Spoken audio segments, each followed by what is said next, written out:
ছাদের দরজায় দাঁড়িয়ে আছে রোজা। প্রচণ্ড গরম পড়েছে আজ, একদম গা জ্বালানো গরম। রাত প্রায় 1টা। রোজা ছাদে এসেছিল শরীরটাকে একটু ঠান্ডা করবে বলে, কিন্তু দরজা পর্যন্ত এসেই দাঁড়িয়ে পড়তে হয়েছে তাকে। ছাদের এক কোণে কেউ একজন দাঁড়িয়ে আছে চুপচাপ। এত রাতে ছাদে কে দাঁড়াতে পারে বুঝে উঠতে পারছে না রোজা। কিছুক্ষণ চুপচাপ দাঁড়িয়ে থেকে সামনের দিকে এগুলো সে।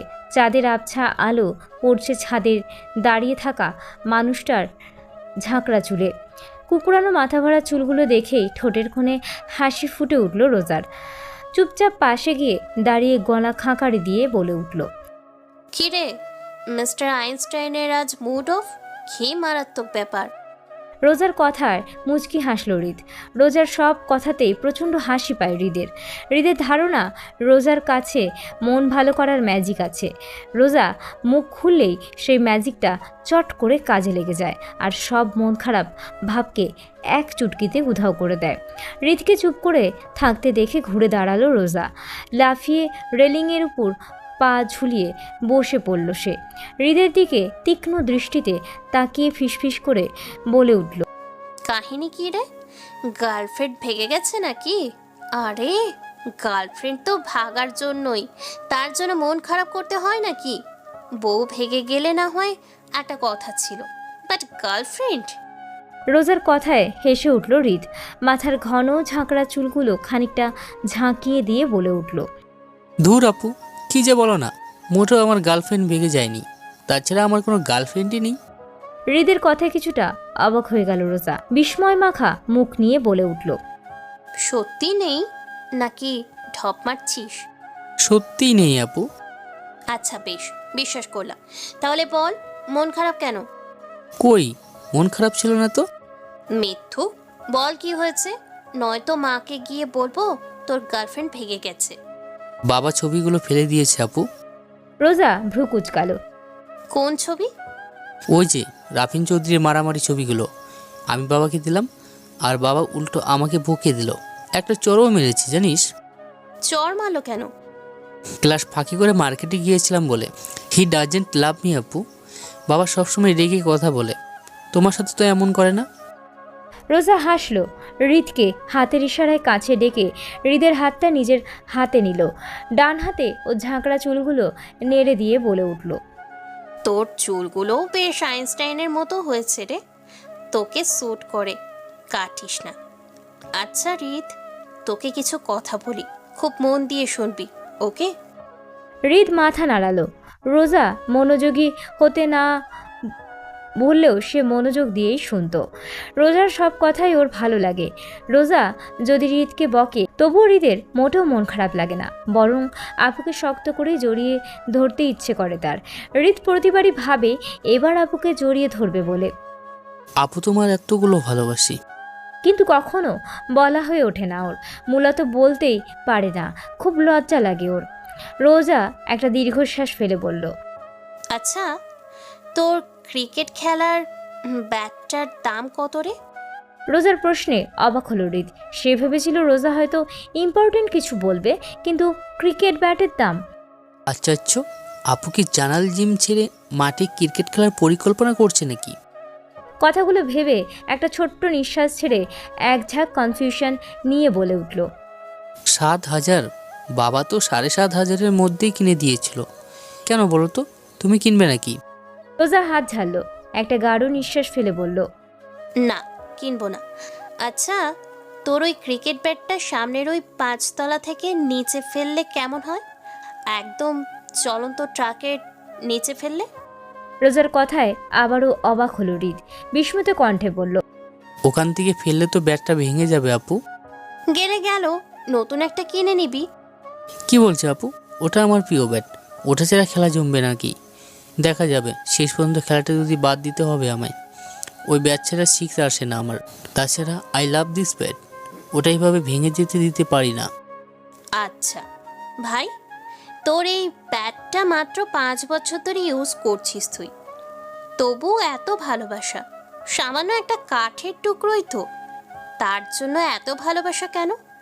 আমরা মানুষেরা তুচ্ছ বিষয়গুলো নিয়ে এতটাই মাতামাতি করি যে বিশাল বিশাল ব্যাপারগুলো আমাদের চোখেই পড়ে না। এই দেখ না, তোকে শুধু ব্যাটটা ভেঙে ফেলতে বলেছি, তাই বুক কাঁপছে তোর। অথচ তুই হলি বাবার শরীরের একটা অংশ। তোর বয়স হলো 15, অর্থাৎ তুই তোর নিজেকে চিনতে শিখেছিস। নিজের প্রতি তোর ভালোবাসা জমেছে এই 15 বছর ধরে। অথচ বাবা মা এই 15 বছর আগে থেকেই তোকে ভালোবাসে। তোর অস্তিত্বের কথা জানার পর থেকেই তারা তোকে ভালোবাসে, অর্থাৎ তোর থেকে তারা তোকে বেশি দিন থেকে ভালোবাসে। তাহলে তোকে হারানোর ভয় তাদের কতটা মারাত্মক ভাবতে পারছিস? তুই যেমন শিওর 5 তলা থেকে পড়লে ব্যাটটা ভেঙে যাবে, ঠিক তেমনই বাবাও শিওর এই বয়সে এসবে জড়ালে বাবার ভালোবাসার টুকরাটা অঙ্কুরেই বিনষ্ট হয়ে যাবে। তুই একটা সামান্য ব্যাট নষ্ট করতে পারছিস না, তাহলে বাবা তার ছেলেকে কিভাবে শেষ হতে দিবে বল? প্রত্যেকটা বাবা মার কাছে তার সন্তান এক একটা অ্যাঞ্জেল, মুখে হাসি ফোটানোর Angel.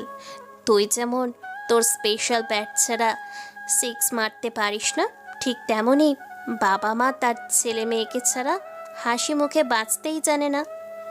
They just want to save us, but আমরা তাদের মনোভাবটা কখনো বুঝতে চেষ্টাই করি না। রোজার কথাগুলো বেশ মনোযোগ দিয়ে শুনল হৃদ। সত্যিই তো বাবা ওয়ান্টস টু সেভ হিম, কিন্তু হৃদ কতটা বাজে ভাবলো বাবাকে। কথাটা ভেবেই ফুস করে নিঃশ্বাস ছাড়ল হৃদ। ফট করে বলে উঠল, আলো তোমাকে বকে না কেন? তুমি তো আরও কত কিছু করো, সেগুলো সবই তো জানো বাবা। তবুও রোজা এবার রেলিং থেকে নেমে দাঁড়ালো। রেলিংয়ে ঠেস দিয়ে একবার আকাশের দিকে তাকালো সে। অসম্ভব সুন্দর চাঁদ উঠেছে আজ। চারিদিকে কি ঝকঝকে ঝোসনা। ছাদের পাশে জামরুল গাছটি সাদার মাঝে লাল বাহারি জামরুল ছেয়ে আছে। চাঁদের আলোয় জামরুল, বাহ কি চমৎকার দৃশ্য। আচ্ছা, এই ফলের নাম জামরুলি কেন হলো? এটা কি জামের মতো দেখতে? মোটেও না। এমন অগোচলো কিছু চিন্তা নিয়ে হৃদের দিকে ফিরে তাকালো রোজা। কিছুক্ষণ ভ্রু কুচকে তাকিয়ে থেকে বলে উঠল, তোর হাতের ফোনের দাম কত? 50,000 কেন? এই ফোনটা পানিতে ফেলে দিলে কি হবে? কি বলছো আপু? ফোনটা ড্যামেজ হয়ে যাবে? তাই নাকি? তাহলে পানির আশেপাশে গেলে তো ভয়ে ভয়ে থাকতে হয়, এক্সট্রা সতর্কতাও অবলম্বন করতে হয়, তাই না? হৃদ মাথা নাড়ালো, যার অর্থ সতর্কতা অবলম্বন করতে হয়। হৃদ মাথা নাড়াতেই আবারও প্রশ্ন করলো রোজা, কেন করিস? মানে সতর্কতা অবলম্বন কেন করিস? ফোনটা যেন সেফ থাকে তাই। এই ফোনটার জায়গায় যদি তোকে একটা ওয়াটারপ্রুফ ফোন দেওয়া হয়, তাহলে কি তুই আগের মতোই সতর্ক থাকবি, নাকি সতর্কতার মাত্রা একটু কমে যাবে? একটু কমবে অবভিয়াসলি। গুড। আমার আর তোর ব্যাপারটা অনেকটাই সেম। তুই এখন যে বয়সটাতে আছিস, এই বয়সটাতে বাচ্চারা নেগেটিভ জিনিসে আকৃষ্ট হয় বেশি। আমি যদি বলি ছাদ থেকে নিচের দিকে তাকাস না, সাথে সাথেই তোর মাঝে নিচের দিকে তাকানোর একটা চরম ইচ্ছে জেগে উঠবে। সেই ইচ্ছেটা একজন পূর্ণবয়স্ক ছেলের থেকেও কয়েক গুণ বেশি থাকে তোর মতো বাচ্চাদের। কেন বলতো? বয়সের জন্য। এই বয়সে ছেলেমেয়েরা ক্যারিয়ারের দিকে যেমন গ্রোথ করে, ঠিক তেমনই নেগেটিভ জিনিসের দিকেও এগিয়ে যায়। দ্যাটস ওয়াই এই সময়টায় অন্যান্য বয়সের ছেলে মেয়েদের তুলনায় এই বয়সের ছেলে মেয়েদের প্রপার কেয়ারে রাখতে হয়, নয়তো তারা এই ঝড় ঝঞ্ঝায় একদম হাওয়া হয়ে যেতে পারে। তোর এই স্টেজটা একসময় আমিও পার করেছি, and I already pass this stage. এখন আমি অনেকটাই ওয়াটারপ্রুফ ফোনের মতো, যার জন্য টেনশন আছে প্রচুর, সেই সাথে ভরসাও আছে যে বিপদে পড়লে সামলে উঠতে পারবো। যেমনটা ওয়াটারপ্রুফ ফোন পানিতে পড়লেও মানুষের মাঝে তেমন অস্থিরতা জাগে না, কারণ তারা জানে ফোনটা ঠিক আছে। কিন্তু তোর ক্ষেত্রে ব্যাপারটা আলাদা। তুই কিন্তু ব্যাপারটাকে সহজে সলভ করতে পারবি না। ইভেন এমনও হতে পারে কোনটা তোর জন্য বিপজ্জনক তাই বুঝতে পারবি না। তাই বাবা তোকে সব সময় এক্সট্রা কেয়ারে রাখে, কারণ বাবা জানে ভবিষ্যতে এই দেশের একটা অনন্য সম্পদ পরিণত হতে চলেছিস তুই। আন্ডারস্ট্যান্ড? রোজার কথায় মুচকি হেসে মাথা নাড়ালো হৃদ। হাসি মুখেই বলে উঠল, আপু তুমি অনেক সুন্দর করে উপদেশ দাও।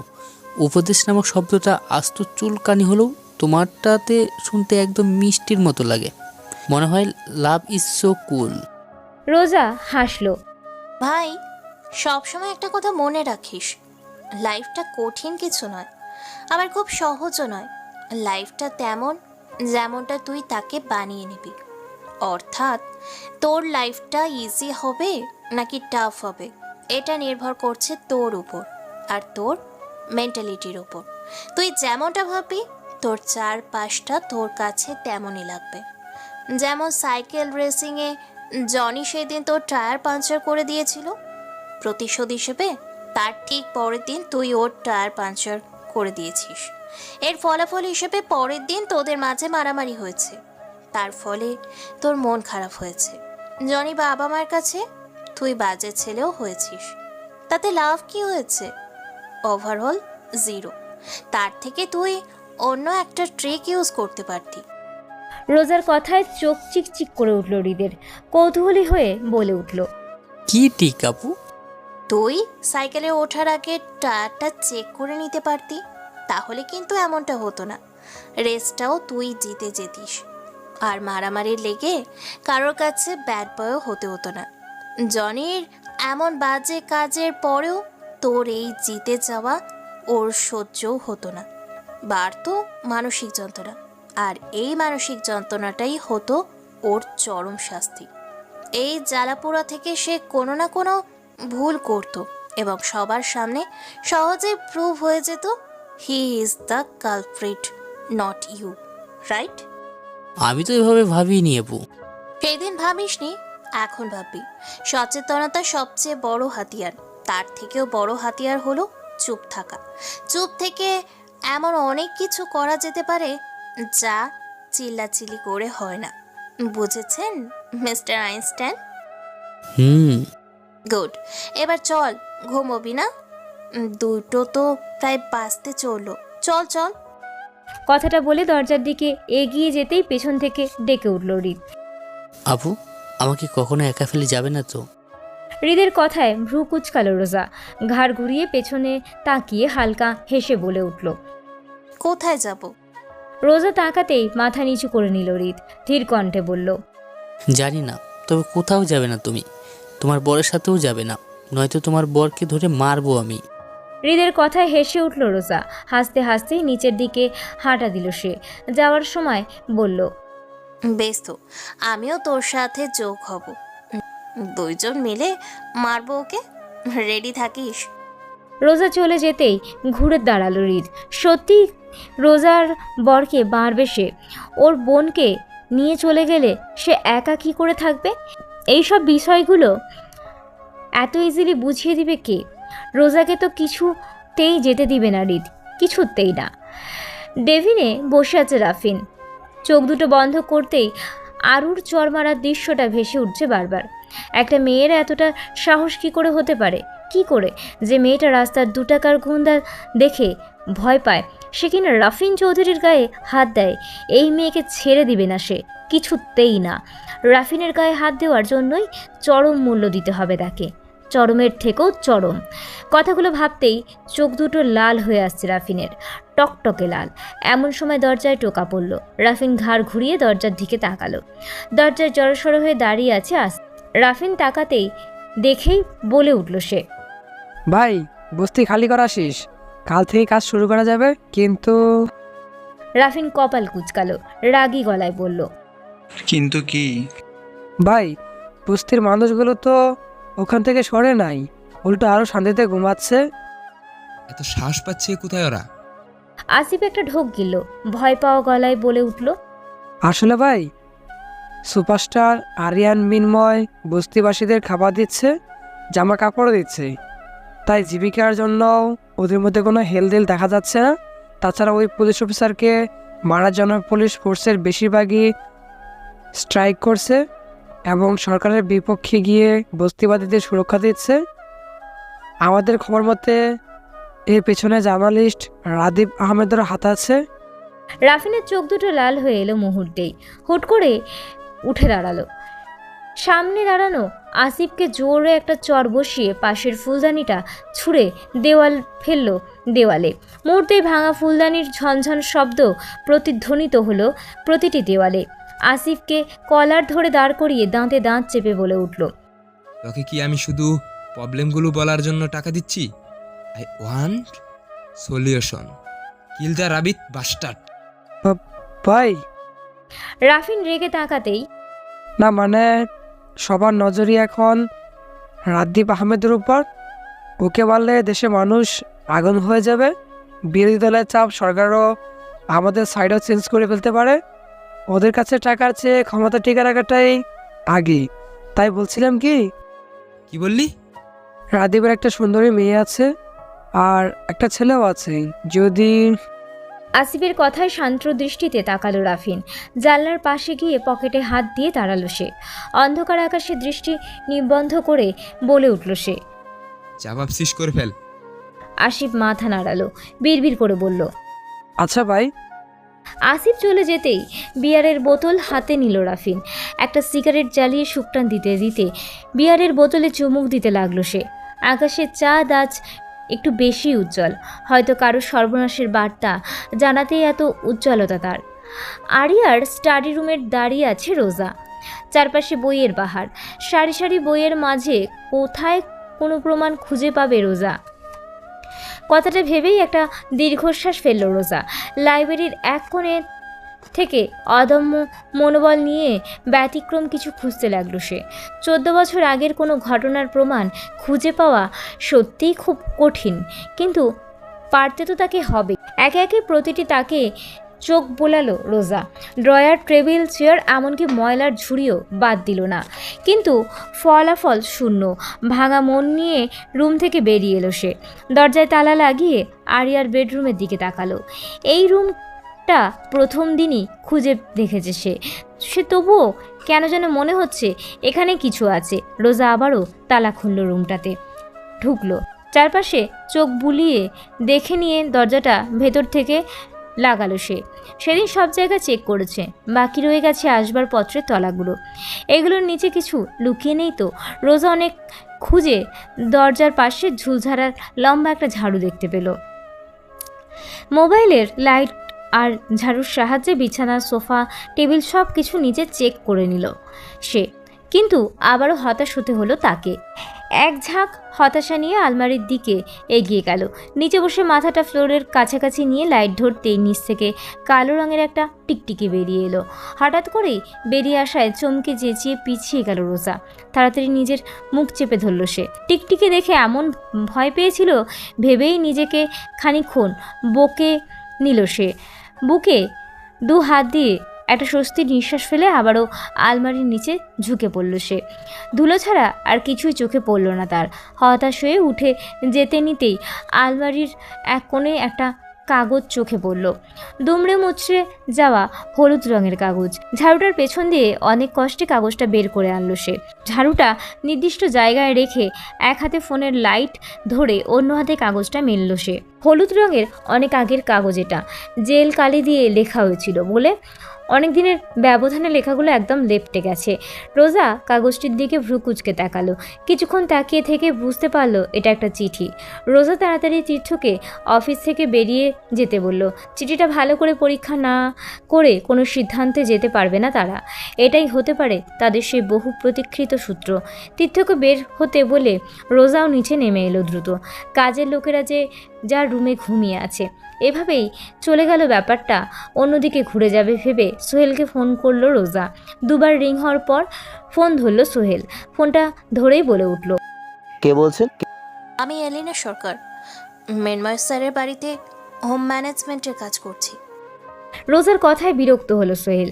এই মেয়েটা সবসময় বেশি কথা বলে, ওকে কেন প্রশ্ন জিজ্ঞেস করার সুযোগই দেয় না। মাঝে মধ্যে মেয়েটার কানের নিচে চড়মাতে ইচ্ছে করে তার, কিন্তু শেষ পর্যন্ত কিছুই করতে পারে না সে। একটা চাপা দীর্ঘশ্বাস ফেলে বলে উঠল সে, কেন ফোন দিয়েছেন মিস এরিনা সরকার? এখন 5টা বাজে, আমার ডিউটি আছে আর 1 ঘন্টা। আমি এই 1 ঘন্টা আগে কি বাড়ি যেতে পারি? আজকের কাজের রিপোর্ট আমি আপনাকে ইমেল করে দিই প্লিজ। কেন? আপনাকে কি টাকা কম দেওয়া হচ্ছে যে কাজ কম করবেন? ডিউটি আওয়ার শেষ না হলে নো বাড়ি যাওয়া। চুপচাপ কাজ করুন। সোহেলের কথাটা শুনে মেজাজ খারাপ হয়ে গেল রোজার। হাতের কাছে একটা ডাব আর সোহেলের মাথাটা পেলে এই ডাব দিয়ে সোহেলের মাথাটা ফাটিয়ে দিত রোজা। অনেক কষ্টে নিজের রাগ নিয়ন্ত্রণ করে বলে উঠল রোজা। ওকে, তাহলে মিস্টার মৃন্ময়কে কল করে বলবো আপনি আমার সাথে বাজে টাইপসের মিসবিহেভ করেছেন। শুনেছি আপনার স্যার নাকি মেয়েদের সাথে বাজে ব্যবহার একদম সহ্য করেন না। তাছাড়া সাক্ষী দেওয়ার জন্য তো রহিম চাচা আছে। আপনি বরং ফোনটা রাখুন। এই এই আপনি তো দেখি বড় মাপের মিথ্যেবাদী। মিথ্যে বলে আমাকে ফাঁসাতে চান? হোয়াট এভার, আপনি ফোন রাখেন তো। রোজার কথায় প্রচণ্ড ভয় পেয়ে গেল সোহেল, সাথে প্রচণ্ড রকম রেগেও গেল সে। নিজেকে শান্ত করার চেষ্টা করেও বলে উঠল সে। আচ্ছা ঠিক আছে, যান, আপনার ছুটি। ফাজিল মেয়ে। কি বললেন? কিছু না ম্যাডাম, শুধু বললাম আপনার ছুটি। গুড। কথাটা বলে ফোনটা কেটে দিয়েই ব্যাগটা নিয়ে দৌড় লাগালো রোজা। উত্তেজনায় রক্ত যেন টকবক করছে তার। এবার বুঝি সিঁড়ির নেক্সট ধাপটা পেয়েই যাবে তারা। উফ, কি আনন্দ! সন্ধ্যা 6টা। রোজাদের অফিস রুমের কপাল কুঁচকে বসে আছে রাদীপ, রোজা আর তীর্থ। তিনজনের দৃষ্টি টেবিলে রাখা চিঠিটার দিকে। রাদীপ চিঠিতে আরও একবার চোখ বুলিয়ে নিয়ে গম্ভীর কণ্ঠে বলে উঠলেন, কাজটা তোমাদের দুজনকে দেওয়া হয়েছিল রোজা, তাহলে এখন আমাকে ঘাটানো হচ্ছে কেন? রোজা অসহায় চোখে বাবার দিকে তাকালো, আমতা আমতা করে বলে উঠল, বাবা, আমরা তোমাকে মোটেও ঘাটাচ্ছি না। কাজটি আমরা দুজনেই করব। আমরা শুধু জানতে চাচ্ছি আমরা ঠিক পথে এগোচ্ছি নাকি না। একটি চিঠির উপর বেস করে আমরা কারোর ভারী সিদ্ধান্ত নিতে পারি না বাবা। তুমি এই বিষয়ে অভিজ্ঞ, এইটুকু সহযোগিতা তো আমাদের প্রাপ্যই। আমরা না হয়ে অন্য কেউ হলেও এইটুকু হেল্প তো তুমি করতেই, তাই নয় কি? অ্যাজ ইউজুয়াল তুমি একজন হেল্পফুল পারসন বাবা। রাদীপ মেয়ের দিকে তীক্ষ্ণ দৃষ্টিতে তাকালো। মানুষকে কথায় ভুলিয়ে দেবার বিদ্যা তো ওকে শেখায়নি রাদীপ। তবুও এতটা পটু হলো কিভাবে মেয়েটা? কথাটা ভেবেই নিজের মনে খানিক হাসল রাদীপ। মুখে গাম্ভীর্য নিয়ে বলে উঠল, বেশ, আমি তোমাদের হেল্প করছি, কিন্তু ততটুকুই যতটা একজন শুভাকাঙ্ক্ষী তার সামনের মানুষগুলোর জন্য করে থাকে। রাদীপের কথায় ঝটপট মাথা নাড়ালো ওরা। রাদীপ মুচকি হেসে বলল, তোমরা যেহেতু একটা ক্লু পেয়েছো, ক্লুটাকে ভালো করে পরীক্ষা করো। চিঠির প্রতিটা লাইনে আরিয়া ঠিক কি কি ব্যক্ত করতে চেয়েছে বোঝার চেষ্টা করো। ওর চিঠির মূল্য ভাবটা বোঝার চেষ্টা করো। অ্যান্ড ভেরি ইম্পর্টেন্ট থিং, চিঠির ভেতরের ডিরেকশনটা খুঁজে বের করো। রাদীপের কথায় বিস্মিত হলো তীর্থ। বিস্ময় নিয়ে বলে উঠল, চিঠি ডিরেকশন? ইয়েস মাই সন, চিঠির ডিরেকশন। প্রতিটি চিঠিতেই একটা সুপ্ত ডিরেকশন থাকে। যেমন ধরো, একজন ব্যর্থ প্রেমিকের চিঠি আর একজন ভালোবাসায় সিক্ত প্রেমিকের চিঠি কি এরকম হবে? তাদের চিঠি পড়ে কি তোমার এরকম ফিল ভাব আসবে? রাদীপের কথায় ভ্রু কুচকালো রোজা। মাথা দুলিয়ে বলে উঠল, একরকম ফিল কি করে আসতে পারে? দুইটা মানুষের সিচুয়েশন সম্পূর্ণ আলাদা। Exactly my dear, situation. আমি তোমাদেরকে ঠিক এই বিষয়টি বোঝাতে চাচ্ছিলাম। প্রতিটি চিঠিতেই মানুষ নিজের মনের অজান্তে তার সিচুয়েশনটা তুলে ধরে।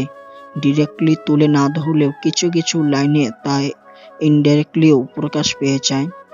এখন তোমাদের কাজ হলো চিঠির পেছনে আরিয়ার চাপা সিচুয়েশনটা উপলব্ধি করা। একটা চিঠি কখনোই তদন্তের মূল বিষয় হতে পারে না।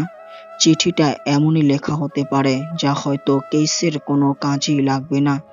আমার ধারণা মতে তোমাদের মৃন্ময়ের রুমটা চেক করা উচিত। স্পেশাল কিছু পেলেও পেতে পারো।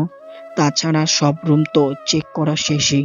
এবার মৃন্ময়ের রুমের কথা শুনেই ঢোক গিল রোজা। আধো কণ্ঠে বলল, he is a very intelligent গায় বাবা, ভেরি ইন্টেলিজেন্ট গায়। আই নো, বাট জার্নালিজমে রিস্ক থাকে। রিস্ক তো তোমাদের উঠাতেই হবে। এখন সময় আছে রোজ, ভয় পেলে ছেড়ে দাও। নো বাবা, কাজটা আমি করব। I should prove myself. আরও কিছুক্ষণ আলোচনা চালিয়ে উঠে গেল তীর্থ। রোজাও বেরিয়ে যাবে ঠিক তখনই পেছন থেকে ডেকে উঠল রাদীপ। রোজা, তুমি কি জানো তোমাদের আমি কতটা ভালোবাসি? রোজা ফিরে তাকালো। বাবার এমন হঠাৎ কথায় অবাক হলো সে। বিস্ময় নিয়ে বাবার দিকে তাকিয়ে রইল সে। রাদীপ চেয়ার থেকে উঠে এসে মেয়ের সামনে দাঁড়ালো। মেয়ের মাথায় হাত দিয়ে বুলিয়ে কপালে গভীরভাবে চুমু দিয়ে বলে উঠল, I want a suggestion my sweet princess. রোজা বিস্মিত কণ্ঠে বলল। কি সাজেশন বাবা? রাদীপ রোজার গালে হাত রেখে বলল, যদি এমন একটা সময় আসে যখন আমাকে তুমি আর দেশে এই দুটোর মাঝে একটিকে বেছে নিতে হয়, তাহলে তুমি কাকে বেছে নিবে মা? রোজার সাথে সাথেই জবাব দিল, দেশকে বাবা। দেশের প্রতিটি মানুষে একটা বাংলাদেশ লুকাইতো বাবা। আমি জানি তুমি আমাকে অনেক বেশি ভালোবাসো, নিজের থেকেও বেশি। তুমি যদি শুধু আমায় বেছে নাও তাহলে আমার মাঝে তুমি পুরো দেশকে দেখতে পাবে না বাবা। অথচ আমায় ছেড়ে দেশটাকে বেছে নিলে পুরো দেশটায় তোমার কাছে আমি ময় হয়ে উঠব। দেশের একটা মানুষের পরিবর্তে কখনো আমায় বাঁচিও না বাবা, এতে তুমি নিজের কাছে হেরে যাবে। বরং আমার বদলে দেশের একটা মানুষকে বাঁচিয়ে সার্থক হও বাবা, যাতে আমি সব সময় বুক ফুলিয়ে বলতে পারি, মাই বাবা ইজ সুপারম্যান। বাবা, আমাকে বেছে নিয়ে হেরে যাওয়ার চেয়ে আমাকে হারিয়ে জিতে যেতে সেকেন্ডের অপশানটাই চুজ করো তুমি। কারণ শুধু তুমি নও, আমিও এই দেশটাকে প্রচণ্ড ভালোবাসি বাবা। আমি সব সময় মাথা উঁচু করে দাঁড়িয়ে থাকা বাবাটাকেই দেখতে চাই। এটাই বেশি শান্তির বাবা, ঠিক বলিনি? রাদীপ হাসল। চোখ দুটো টলমল করছে তার। তার এই মেয়েটা কিভাবে এত বড় হয়ে গেল। এই তো সেদিনও তো পুরো হাত দিয়েও তার একটা আঙুল আঁকড়ে ধরতে পারতো না মেয়েটি, অথচ আজ কেমন বড়দের মতো কথা বলছে সে। মুহূর্তেই মেয়েকে বুকে টেনে নিল রাদীপ, ধরা গলায় বলল, আই এম সরি মা, আই এম সো সরি। সব সময় মনে রাখবে বাবা তোমায় অনেক বেশি ভালোবাসে, অনেক বেশি। রোজা হাসলো।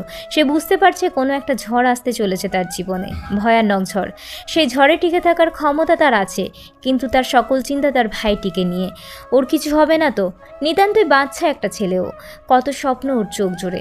মাত্রই তো ক্লাস 9 স্ট্যান্ডার্ডে পা রাখলো সে। রোজা মনে মনে শুধু একটা দোয়াই করে চলেছে ক্রমাগত, ভাইটা যেন তার ভালো থাকে। বাবার হাত ধরে দাঁতে দাঁত দিয়ে ঠোঁট কামড়ে বসে আছে আরু। চোখ ভেঙে কান্না আসছে তার। ছোটবেলায় মাকে কাছে পায়নি সে। এই তো বাবা আর ভাইয়া মিলে সারা দিন আগলে রেখেছে তাকে, কিন্তু আজ কতটা একা লাগছে তার, কতটা নিঃস্ব সে। লিনা প্রেগনেন্ট, বারবার বমি করে অবস্থা খারাপ হয়ে গেছে তার। এদিকে বাবার প্রেশারটাও ফল করেছে খুব, তার সাথে খুব বুকেও ব্যথা। এদিকে ভাইয়াও বাসায় নেই। আরও কি থেকে কি করবে কিছুই বুঝতে পারছে না। আচ্ছা, এবার তার বাবাকে হারানোর পালা এলো না তো? বাবাকে ছাড়া কিভাবে বাঁচবে সে? কিভাবে? এই রাফিন নামক মানুষটা খুব আনলাকি তার জন্য। রাফিনের সাথে দেখা হওয়ার পর থেকেই একের পর এক ঝামেলা জড়িয়ে পড়ছে আরু। জীবনটা এত অগোছালো কেন? ভুল দিকেই পা বাড়ানোর এত লোভ জাগে কেন? একটা দীর্ঘশ্বাস ফেলে বাবার হাতটা যত্ন করে বিছানার রেখে পার্স আর প্রেসক্রিপশনটা নিয়ে বেরিয়ে এলো আরু। ওষুধগুলো এখনই কিনে আনতে হবে তার। ধীর পায়ে হেঁটে রিক্সা নিয়ে ফার্মেসির উদ্দেশ্যে রওনা হলো সে। ঔষধ কিনে ঘুরে দাঁড়াতেই রাস্তার পাশে রাফিনের গাড়িটি চোখে পড়ল আরুর, কিন্তু আজ কোনো রকম আনন্দ দেখা গেল না তার চোখে মুখে। মুখের ভাব সম্পূর্ণ স্বাভাবিক রেখেই আগের মতোই হেঁটে যেতে লাগলো সে। রাফিন আরুকে দেখেছিল, প্রায় 3-4 দিন পর আরুকে দেখল সে। কি মনে করে গাড়িটা সাইডে রেখে নেমেও দাঁড়ালো সে। হাতে ফোন নিয়ে স্ক্রল করতে করতে আর চোখে আরুকে দেখছিল সে। চোখে ব্ল্যাক সানগ্লাস হওয়ায় আরুর চোখে ব্যাপারটা ধরা পড়েনি একদম। মেয়েটা দুদিনেই খানিকটা শুকিয়ে গিয়েছে। রাফিন অবাক হয়ে খেয়াল করলো আরু ওর দিকে ফিরেও তাকালো না, যেন রাফিন নামক কোনো ব্যক্তিকে সে এই নামক কোনো ব্যক্তির হাত জড়িয়ে ধরে কখনো ভালোবাসার কথাও বলেনি সে। এই গালটাতে চড়ও বসায়নি সে। আচ্ছা, মানুষগুলো এত অদ্ভুত হয় কি করে? সব কিছু এত সহজেই ভুলে যায় কি করে? কই রাফিন তো পারে না, সে তো প্রতিশোধের নেশায় মত্ত থাকে সব সময়। সবার থেকে প্রতিশোধ নেওয়ার বাকি তার চারপাশে এত প্রতিশোধের খেলা কেন? এই প্রতিশোধের দুনিয়া থেকে কেউ কি তাকে ট্রেনে হিচড়ে বের করে আনতে পারবে? কারো কি এমন সাহস আছে? কেউ কি রাফিনের চেহারা দেখে গলে না গিয়ে অদম্য সাহস নিয়ে বলতে পারবে রাফিন খারাপ, ভয়ানক খারাপ? সে এত ভয়ানক জেনেও ভয় না করে তার দিকে তাকিয়ে সত্যিকারের প্রাণখোলা হাসি হাসতে পারবে? কই, অরু তো পারল না। রাফিনের খারাপ দিকটা দেখেই মুখটা বাঁকালো সে, একটুও হাসলও না। তবে কি এমন কেউ নেই এই দুনিয়ায়? সব কিছু কি তার মিথ্যে, সব বানোয়াট? রাফিনের চোখ দুটো আবারও লাল হয়ে এলো, প্রতিশোধের আগুন আবারও জ্বলে উঠল তার মাথায়। অরুকে শেষ করে দেবার দারুণ নেশা জাগলো তার রন্ধ্রে রন্ধ্রে। এবার কি তবে পাল্টে যাবে সবার জীবনের ছক? উলটপালট হয়ে যাবে সকলের ভাগ্যরেখা?